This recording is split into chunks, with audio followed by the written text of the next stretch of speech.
My father-in-law, and the fourth-generation owner of Italian Harris, Justin, has passed away. Nancy, can I talk to you for a minute? After the funeral had mostly concluded, Amy called out to me and led me to a secluded spot in the venue, away from everyone else.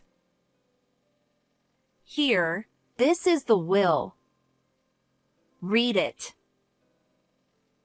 A bit perplexed, I opened the white envelope and found several sheets of paper inside, as expected.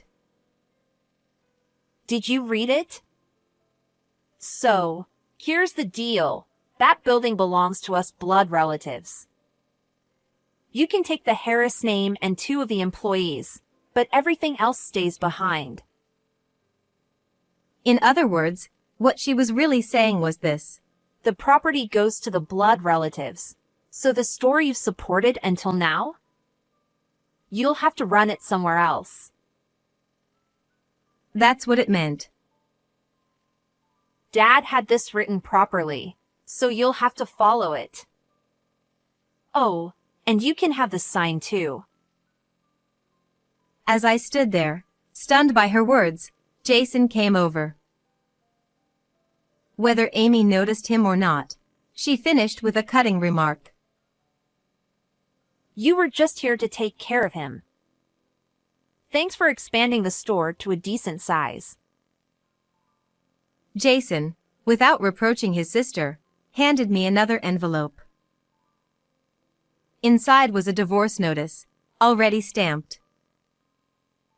Her words were no lie. Whether it was from the start or somewhere along the way, abandoning me must have always been part of the plan. Thanks for your hard work. I was stunned by the thoroughness of it all. No more words were needed. Thank you for your hard work. It was a purely businesslike phrase, so devoid of emotion that it felt inappropriate even to say. Our second meeting was purely by chance. Nancy? I turned around at the sound of my name. No one at my workplace ever calls me Nancy, so I was curious, and I couldn't imagine who it might be. Standing there was Jason, a senior who had been in the same seminar group with me during university. Jason? It's been a long time. I couldn't remember when we had last met. What are you doing in a place like this? Work. I had some business to take care of here. It's been almost 10 years since I started working. Which also means it's been that long since I've eaten that pasta.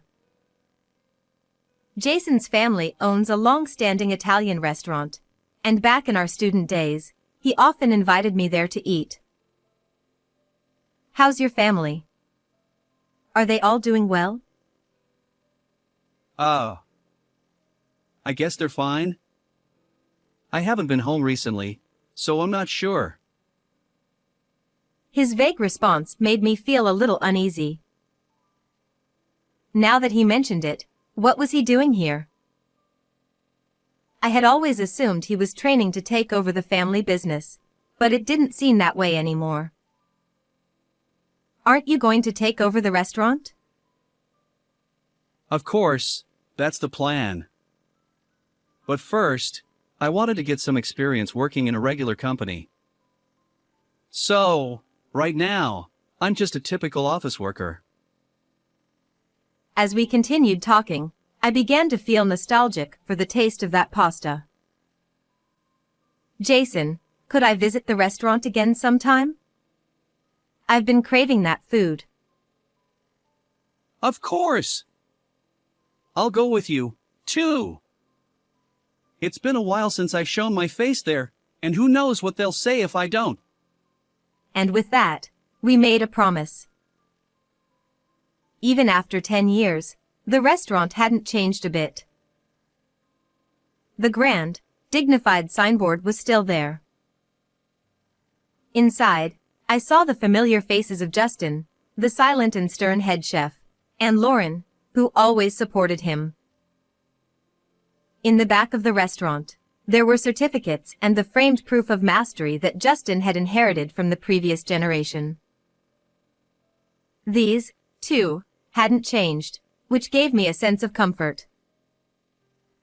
I figured they wouldn't remember me, just one customer from long ago. But then, Lauren came up to me. Nancy, it's been a while, hasn't it? Her words made me incredibly happy. This is still as delicious as ever. Haha, thanks. It makes me happy to hear that. When are you planning to return to the restaurant? Actually, I've been thinking that it might be soon. My dad's getting older, and I've been wanting to expand the business. I'd like to help with the restaurant too. What did you say?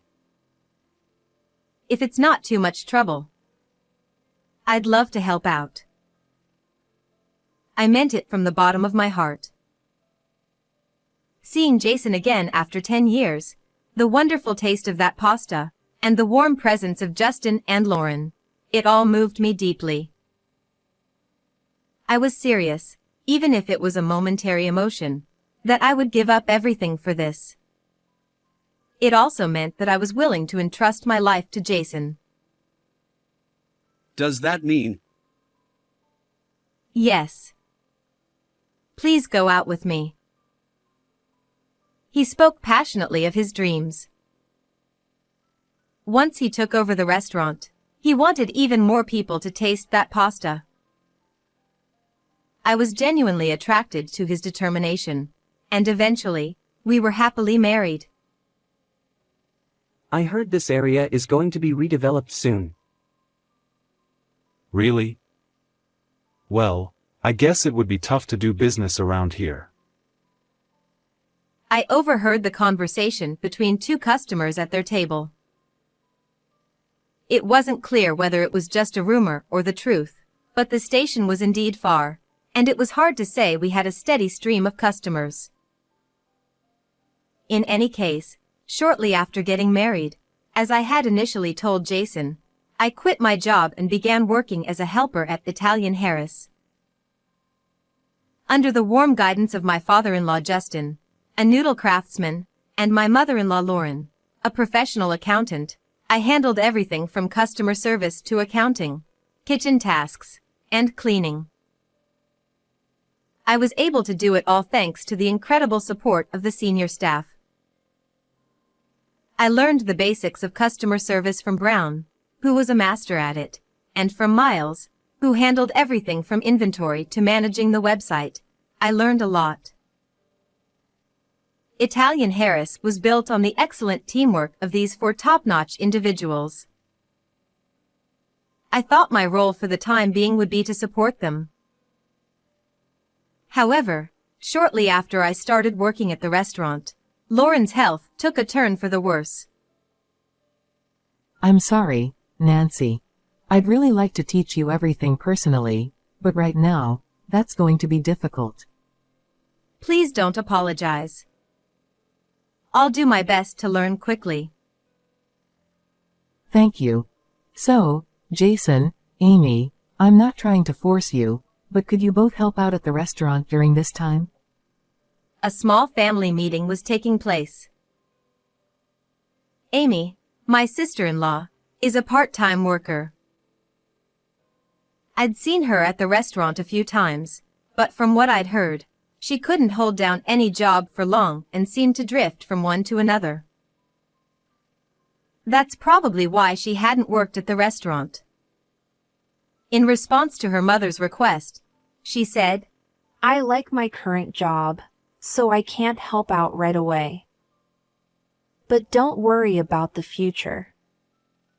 I'll take care of the restaurant's management when the time comes.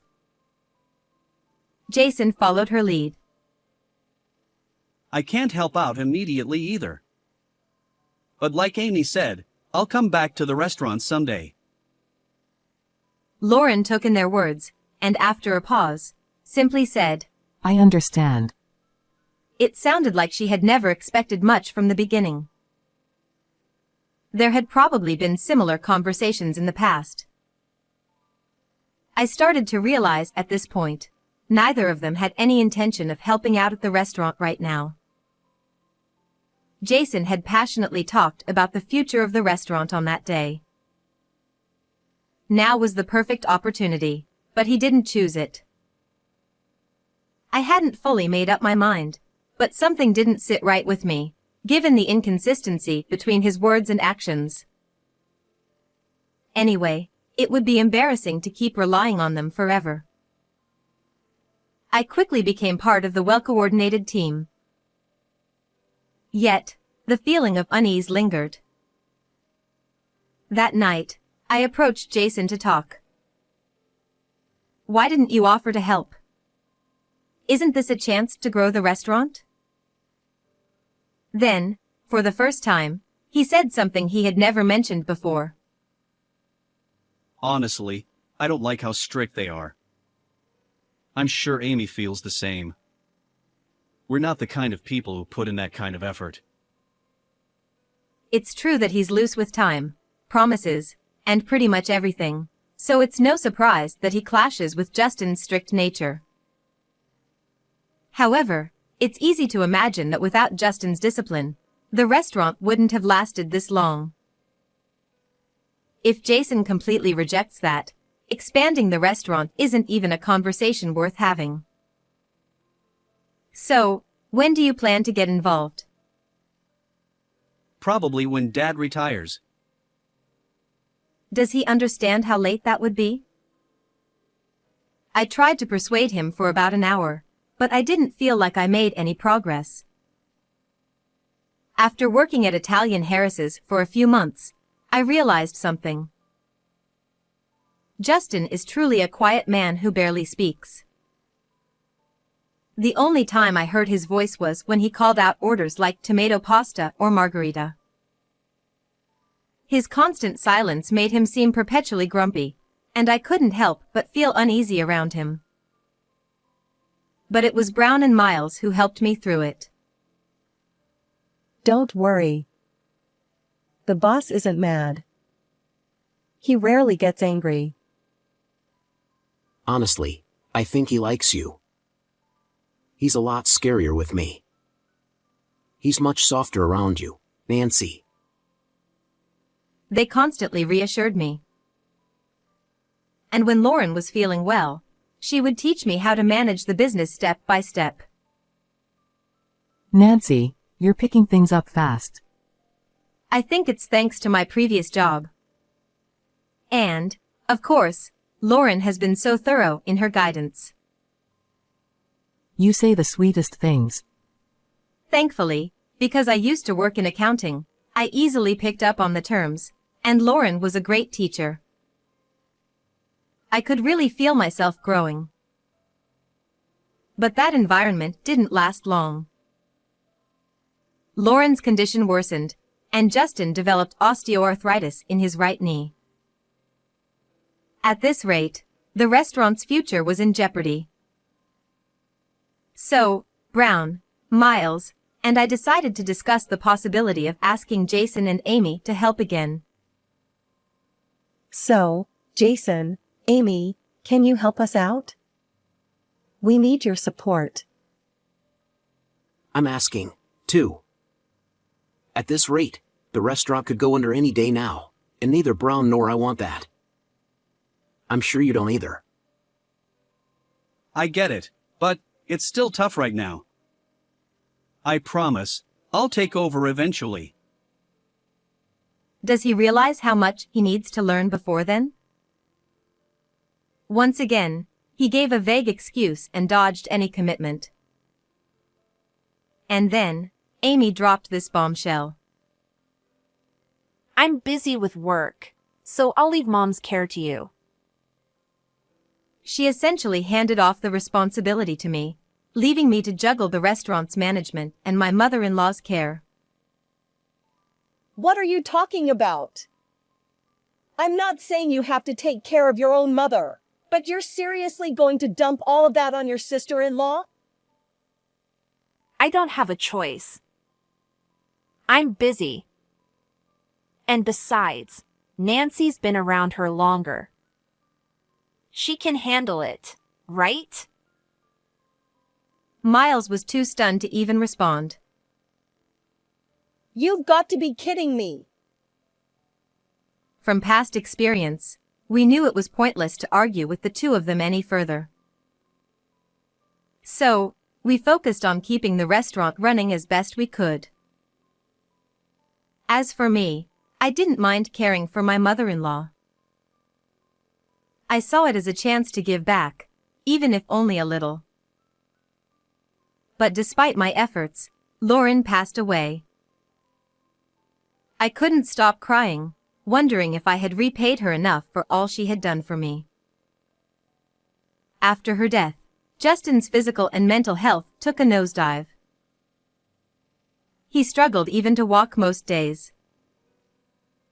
It was no surprise, having lost his partner both in life and work. And so, I took over Lauren's role, managing the financial side of Italian Harris. Then, it seemed like Jason finally decided it was time to step up. Dad can't move anymore. It's about time I get involved. It was a much-needed offer. But when we opened the lid, it was nothing more than him hanging around the restaurant, shouting out unhelpful suggestions. Maybe you should try doing this a little differently? He was all talk, never lifting a finger. Soon, he started saying things like, If I were the owner, I'd do it this way. or, Let's hire some young kids as part-timers.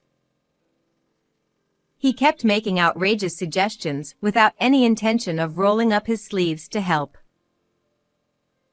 The atmosphere only worsened because he neither made noodles nor seemed to have any desire to keep the restaurant running.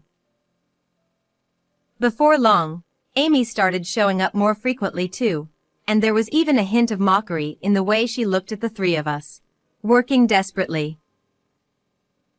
I remembered something Jason had once told me. Amy had always hated studying or putting in effort, and she looked down on people who worked hard. That was exactly what was happening now. She only showed up when Justin wasn't around, when his condition prevented him from coming to the restaurant, which made it all the more insidious. Nancy, don't worry about it. We'll do our best to keep things going. Just the three of us. Yes, thank you. From that point on, the three of us began learning everything beyond our original roles. Brown handled odd jobs in the kitchen, Miles took over customer service and accounting, and I learned everything from how to make noodles to the proper techniques for preparing broth. Everything Justin could teach me. 9 years passed, and then the inevitable day arrived.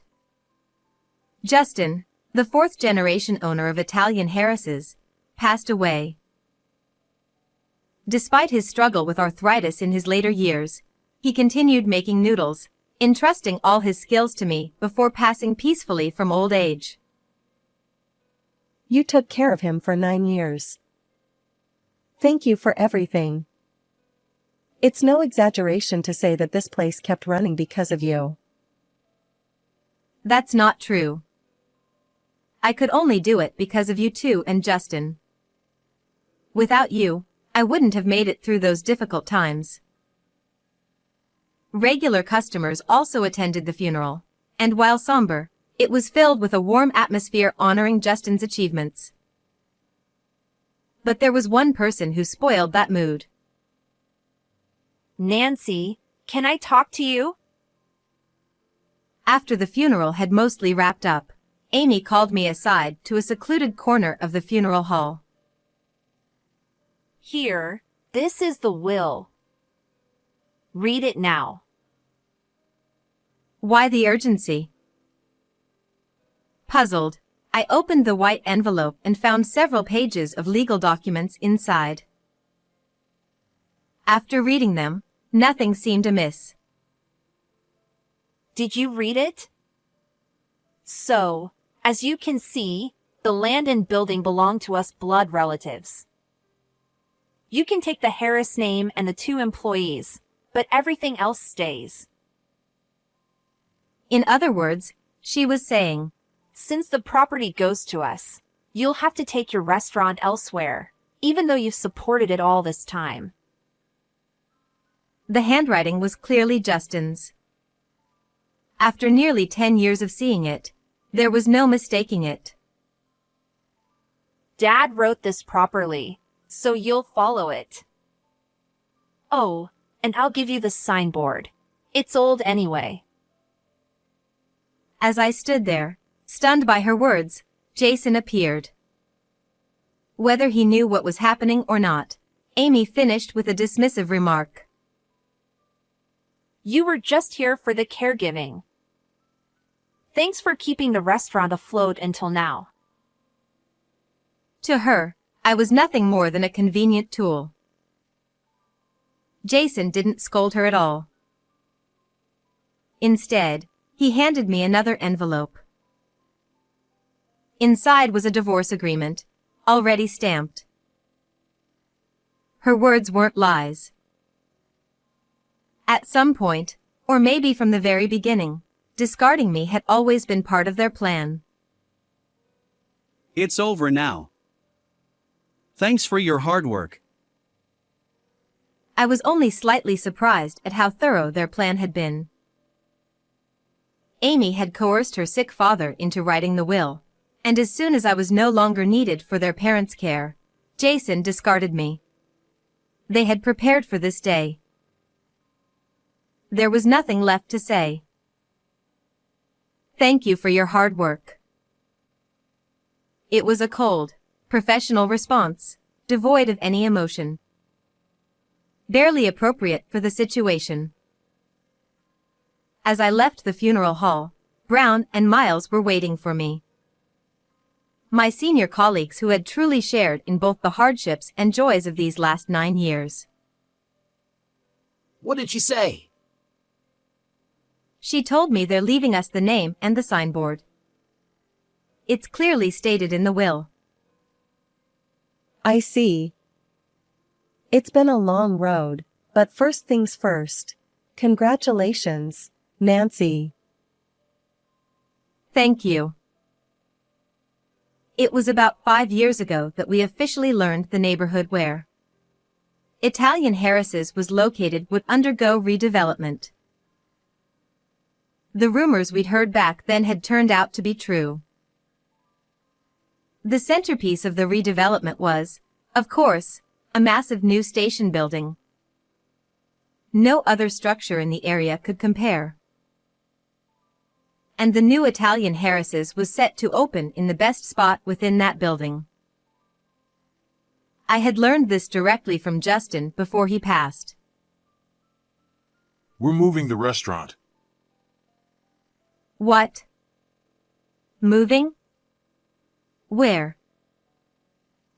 To that new station building, or whatever they're calling it. Miles will handle the paperwork and all the complicated stuff. Your job is to focus on running Harris there. Wait, Justin, what about you? I'm old. Whether I'm alive or not when the time comes, I'll be stepping back. I'm leaving it all to you. To me? What about Jason? You know he and Amy don't care.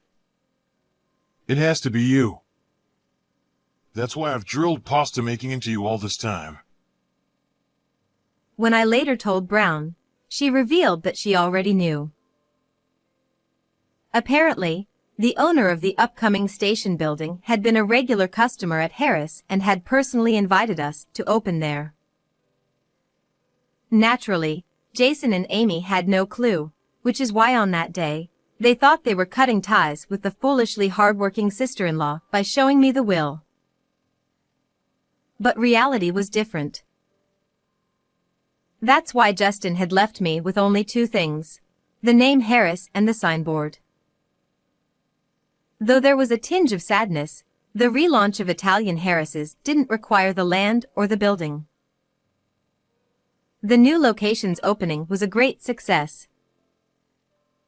Whether it was because we had announced the move on the website and at the old storefront, or simply because of the new station building's buzz, we had a steady stream of customers. At a prominent spot in the brand new restaurant, the signboard and my certificate of mastery were proudly displayed. I had finally become the 5th owner of Italian Harris's. However, there were some people who were not pleased with that. On the busy first day, the phone rang incessantly. I need to talk to you. I don't. I'm busy, so I'm hanging up. Wait! We have a right to that space too, don't we? We're his actual children, after all. I immediately knew this was going to be a hassle. Fortunately, I could already guess what he wanted, so I decided to nip it in the bud. Fine, I'll set up a meeting with the owner here and we'll talk things out with the 3 of us. Make sure you're satisfied with that. Goodbye. I had every legal right to be there, and I wasn't about to let that go to waste. A few days later, the 5 of us, Miles, Jason, Amy, the owner, and I, gathered for the meeting. Jason's argument was straightforward. Since the restaurant originally belonged to our father, we should have the right to open a shop in the station building too. What shocked me even more was Amy's claim. They stole the Harris name and sign. The sheer audacity left me embarrassed on their behalf, considering they were no longer family. In response, the owner remained calm and firm. After all, he was the one who had personally invited Harris to the new building and had a contract with Justin before he passed.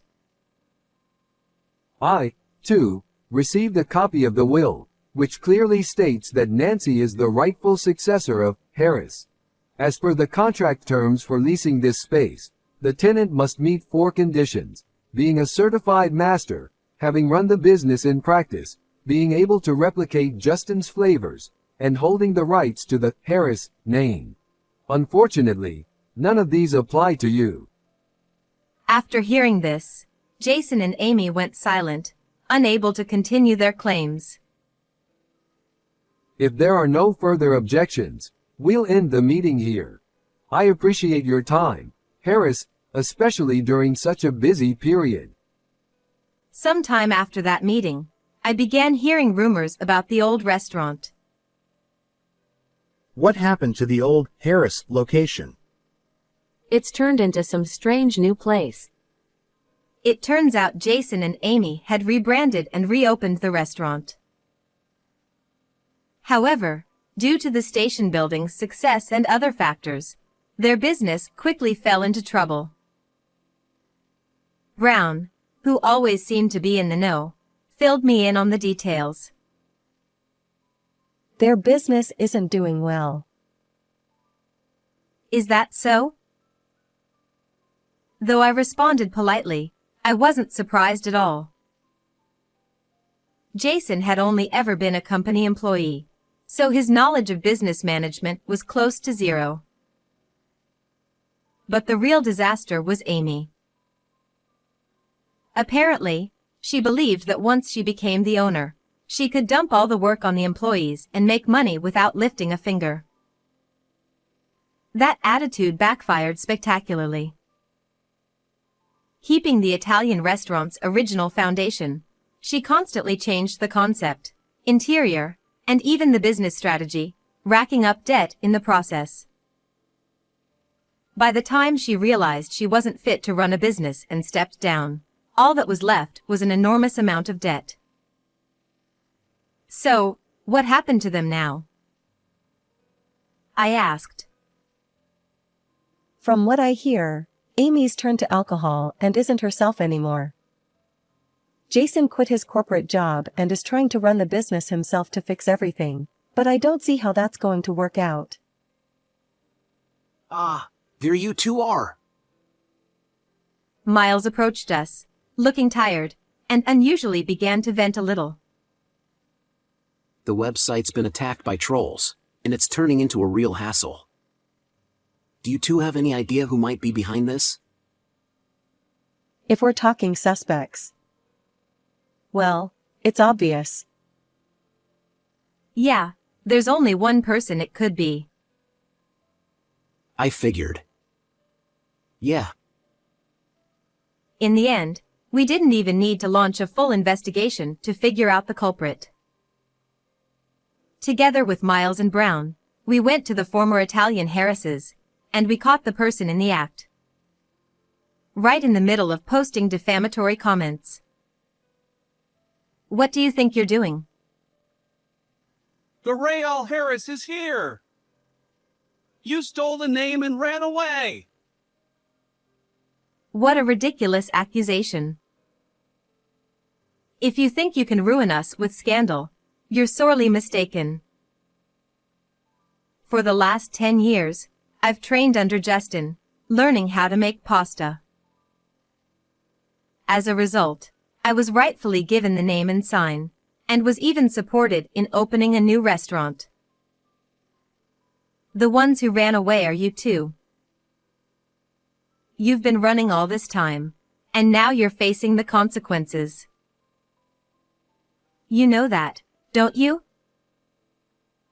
He said nothing. Also, I've already informed the owner about this. Whether it's defamation or obstruction of business, I'm not sure, but you will be sued. Prepare yourself. As I was casually scrolling through the internet, a headline caught my eye. It was written by the reporter who had visited the restaurant the other day, and, as expected, it was about the former Italian Harris's. In the end, their shop had to close, and no one knows what became of them afterward. Meanwhile, our rightful Italian Harris's continues to perform excellently, not just at the start but even now, with steady sales long after the opening. Not only have the numbers been good, but the quality has remained consistent. But we can't afford to rest on our laurels. As the location has changed, so too must we continue to evolve to meet the new demands of this environment. I have no intention of expanding the business, but I will keep striving to reach the highest levels I can, day by day. I swore that to the sign. How did you like today's story? Don't forget to subscribe to the channel. I'll see you in the next video.